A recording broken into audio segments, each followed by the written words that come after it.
44. Bonnet is going out in front. On the outside, Labonte tries to get through. He's sideways. Oh, he hit. He gets hit. Goes in the wall. 1, 2, 3 automobiles. The leaders are charging for the finish line. Down out of turn number 4 come your leaders. And at the line, the winner of the clash is going to be Neil Bonnet. Waltrip will take second, and around they come through 3. Foyt way high on the track. Down to the inside. Under A.J. Foyt. Moving up is Kyle Petty. Here they come, pounding for the finish. And Kyle Petty leans on A.J. Foyt. Here comes Baker to the outside. Winner's going to be Earnhardt. Finds the hole. He goes into first place. At nearly 200 miles an hour, they take that shot. Neil Bonnet is in front. Richard Petty is in second. Cale Yarborough is in third. Here they come the line. Richard Petty is coming back on the outside. It is Yarborough on the inside, but the winner is Bonnet.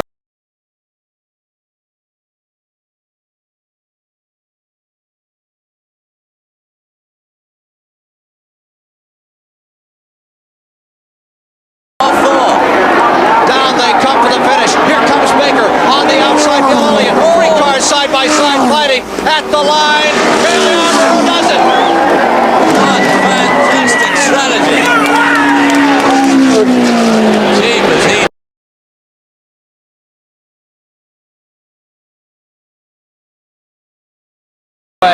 There's Bobby Allison in front. Here's Earnhardt.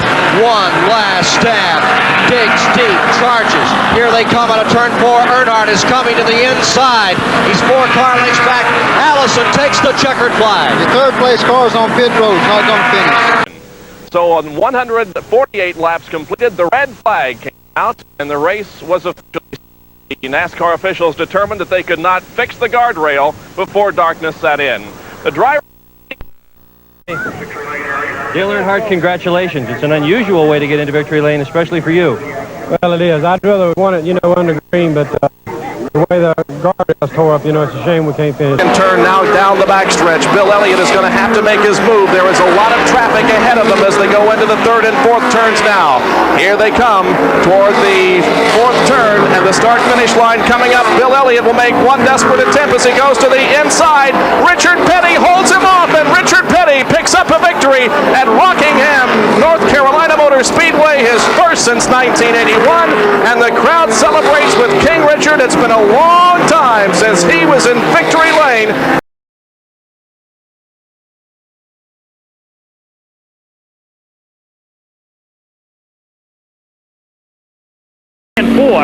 And win his 7th 500-mile race at Atlanta International Raceway. There's a relationship between first and second, and that's quite a margin these days in NASCAR racing. Last year, we had a margin of victory of 2 inches, and here it is Cale Yarborough winning it by about 15 car lengths. Cale Yarborough, the winner.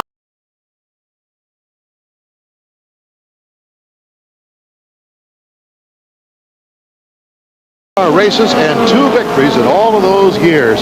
And Harry Gant is on the verge of winning one of the toughest of them all, the Darlington 500. And here he comes. The checkered flag is out for him.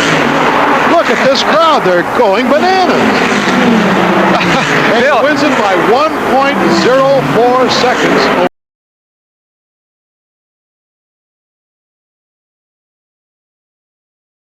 Waltrip moving to the high side of Sterling Marlin from Columbia, Tennessee, one of the candidates for Rookie of the Year.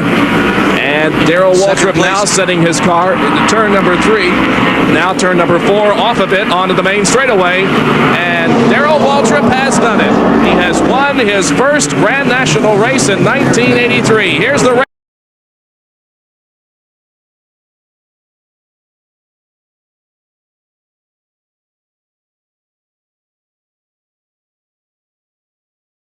Richard Petty is continuing to power off the 4th turn. Petty appears to be unchallenged now as they head down into the tri-oval. Parsons tries him high. Parsons tries him low. Petty moves up and down with every maneuver that Parsons makes. And Richard Petty is heading for the checkered flag. And he doesn't. The checkered flag flies for Richard Petty, the winner here at Talladega. Big number 43 has done it once again.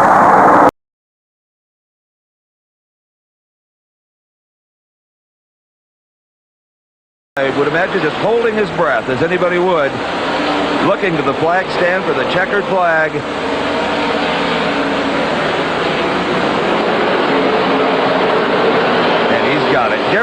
Waltrip wins the Marty Robbins 420. They're slapping hands down at the Junior Johnson pits.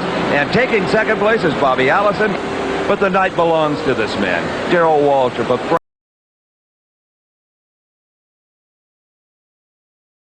Created the lead 12 times, but as rain fell on lap 496, it was Allison who won the drag race back to the yellow flag. And 4 laps later, he took the checkered flag in a total downpour. It was Allison's second victory of the 1983 season, and for the first time this year, he leads in the Winston Cup points.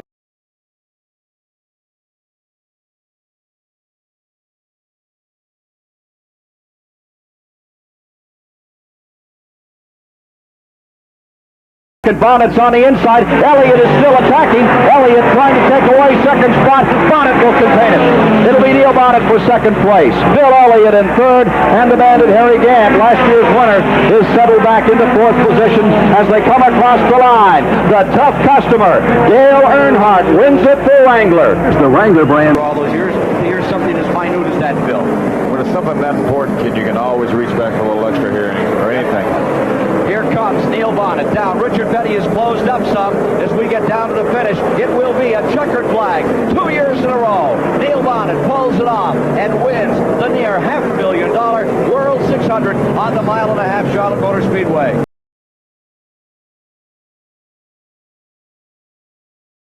He looks sharp. The Monte Carlo SS, the Piedmont pacemaker, the pride of Chesapeake, Virginia, is on his way.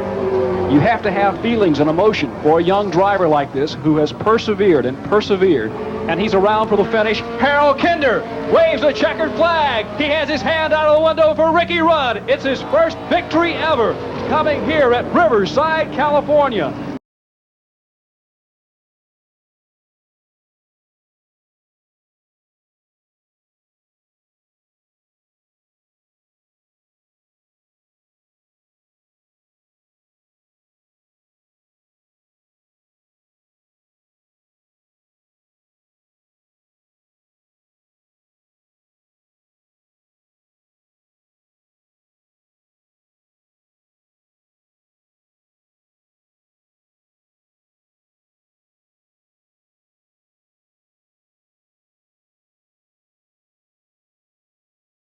That is incredible, but of course it catapults Buddy Baker into an absolutely clear lead. Bill, he's unthreatened by anyone at this point.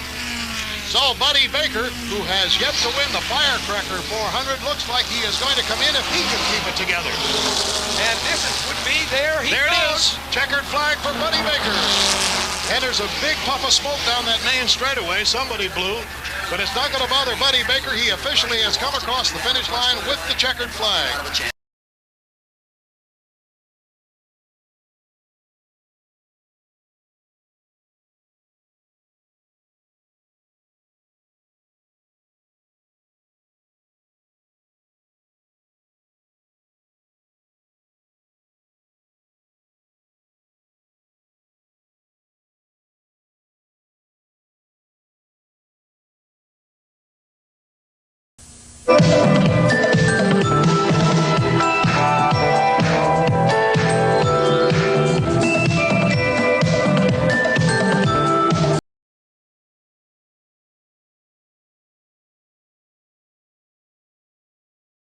To turn 3 right now. He's heading down the backstretch. He makes his move, moves around Darrell Waltrip, bringing Bobby Allison with him. That's what he was hoping he would do. Allison would have an effect on the outcome of this race. So Allison pulls around. Now here comes Waltrip. He'll get one counter charge out of the tri-oval area.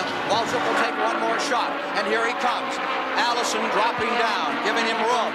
He moves to the inside. There are lap cars there. Waltrip is coming up. They come up for the lap car, and the winner is Earnhardt.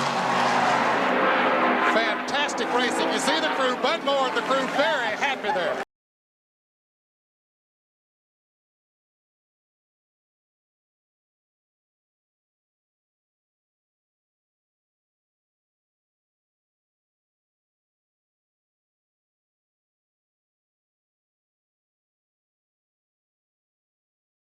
One half lap. Down low on the racetrack is Cale Yarborough, our race leader. Here he is coming into turn number 4 now. Off of it, onto the tri-oval. Cale Yarborough to the inside of the racetrack. He now moves high to pass Dale Earnhardt, and Cale Yarborough wins the Champion Sparkplug 400 from Michigan International Speedway.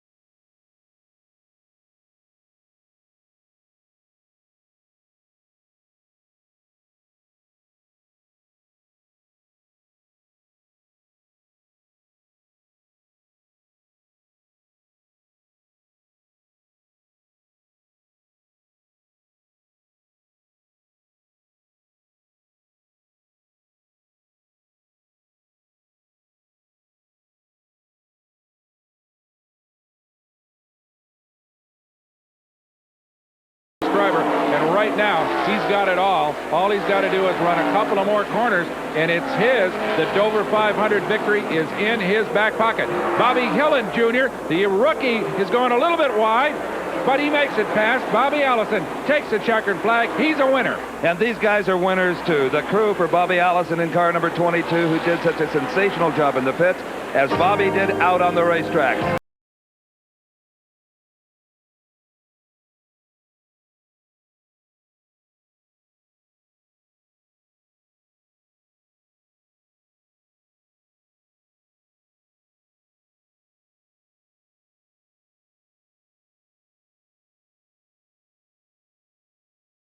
A bit onto the backstretch. Darrell Waltrip less than a half a lap now from victory. The car ahead of him is the number 6 of DK Ulrich. He approaches the back end of that car, but off the accelerator just a little bit, and he wins the race. Finishing second is going to be Dale Earnhardt, and third is Bobby Allison. And Allison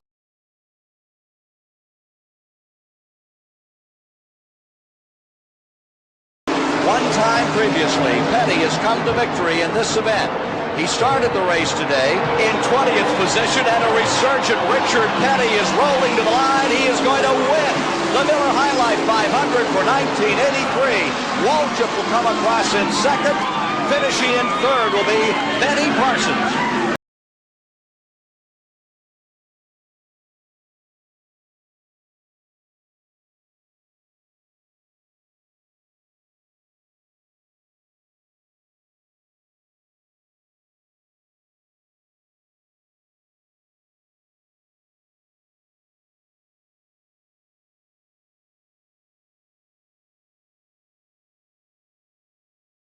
Lead change we have had this afternoon. I noticed on Terry Labonte's pit stop, they did not change any tire, but Dale Inman went inside the car and adjusted the check. A third of a lap away on this mile-and-a-half track. Surprising circumstance just at the finish of the Atlanta Journal 500. And after it looked like it would be Yarborough's and then it would be Allison's, give it to Neil Bonnet in 75. The winner, Buddy Baker's coming home second. Bobby Allison holding on. A quest this has been for this team. A family effort. They rent one car when they come to the track, and that's it. They keep the whole crew in it. You'll see as many as 8. Gosh, I hope the officers didn't hear about that. Getting back and forth to the track, and usually it's an economy car. There's the crew, and there's the checkered flag coming out for Bill Elliott, who has just won his first race in his Winston Cup Grand National career. The champion of the season is Bobby Allison. Bobby Allison is now pulling back toward his pit. Rain is just pouring down. Here he is there with his crew. Some well-wishers standing by him. Jim Roller trying to get a word.